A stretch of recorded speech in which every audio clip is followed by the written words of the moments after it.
la DB5 de James Bond, une Aston Martin qui est aussi célèbre que son propriétaire. Elle a été entièrement rénovée. C'est la première fois qu'elle est présentée au public. La première fois qu'on l'a vue, c'était dans Goldfinger en 1964. Et ce qui est formidable avec cette voiture, c'est que les gadgets du film existent vraiment. Ils fonctionnent encore. Vous reconnaissez peut-être le bouton sur le levier de vitesse pour activer le siège éjectable. Regardez, venez voir à l'avant, il y a aussi les mitraillettes dans les clignotants, la plaque minéralogique interchangeable, 3 plaques minéralogiques, je vous le rappelle, françaises, anglaises et suisses. À l'arrière, il y a également la plaque par balle pour arrêter les balles des adversaires, ce petit pot d'échappement d'où sort de la fumée, très pratique pour fuir les hommes de Goldfinger. Je voudrais vous montrer une dernière chose, cette tige en métal.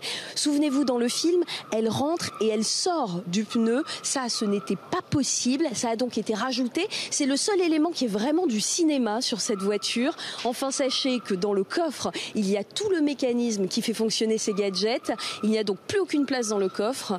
James Bond ne pouvait pas partir en week-end.